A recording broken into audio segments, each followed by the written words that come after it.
आज एक और गुनाह सामने आया है कि उन्होंने ये वकालत के पेशे को गृह मंत्री रहने के बाद भी जारी रखा।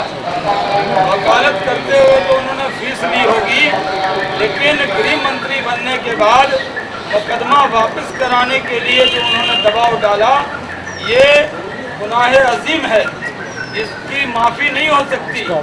गृह मंत्री के पद का दुरुपयोग कर रहे हैं। भारतीय जनता पार्टी यही आरोप लगाती रही है कि जो व्यक्ति खुद जांच के दायरे में हो वो गृह मंत्री कैसे रह सकता है। जब जिस व्यक्ति ने गुनाह किया उसके गुनाह के वकील के तौर पर फिर उन्होंने गृह मंत्री के तौर पर भी उसकी पैरवी की, ऐसा कभी भारत के इतिहास में नहीं हुआ। गृह मंत्री के पद को उन्होंने छोटा बना दिया है। इसलिए ये चिदम्बरम की 100वीं गलती है। हम 99 गलती पहले बता चुके हैं।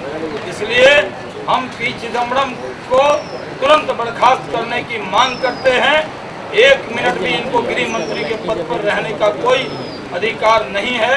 पार्लियामेंट में हम लोग इस विषय को उठा रहे थे। माननीय सोनिया जी ने कहा था भाषण से भ्रष्टाचार नहीं मिटता, तो भाषण से भ्रष्टाचार नहीं मिटेगा, एक्शन से मिटेगा। और कांग्रेस को एक्शन करने का वक्त आ गया है। पी चिदम्बरम को तुरंत बर्खास्त करना चाहिए।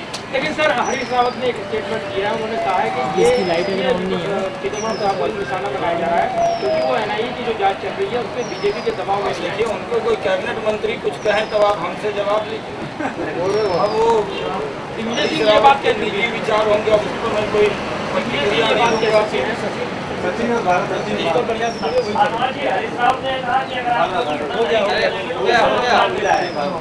ऐसे लोकपाल बिल आता है जो सरकार लाना चाह रही है। लोकपाल बिल तो लाना ही पड़ेगा।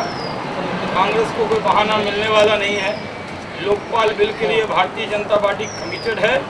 हम एक स्वर में हैं।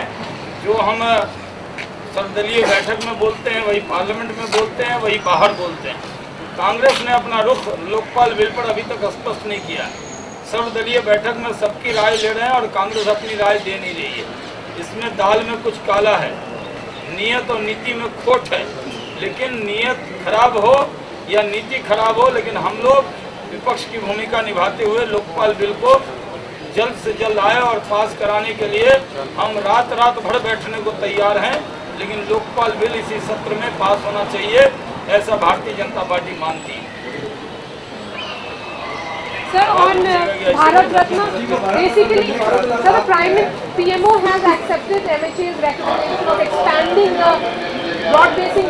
चलिए, देर आए दुरुस्त आए। हम तो शुरू से कह रहे थे कि जो गाइडलाइन बनी थी उसमें जिसको देश के लोग सबसे ज़्यादा प्यार करते हैं वो एक कदम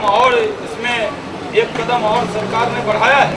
हमें पूरा विश्वास है कि सचिन को सरकार कब देश रत्न देगी, कब भारत रत्न देगी, लेकिन देश के 100 करोड़ से ज़्यादा लोगों ने सचिन को भारत रत्न मान लिया है।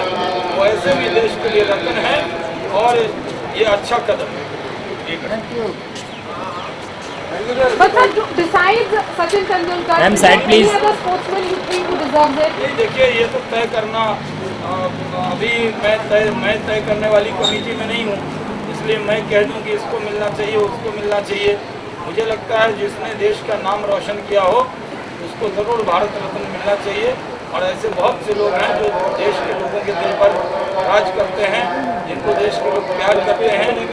और उन लोगों को भारत रत्न जब मिले उसके लिए कमेटी पूरे खुले दिमाग से विचार करे, खुले सोच से विचार करे, दलगत सीमा से ऊपर उठकर विचार करे।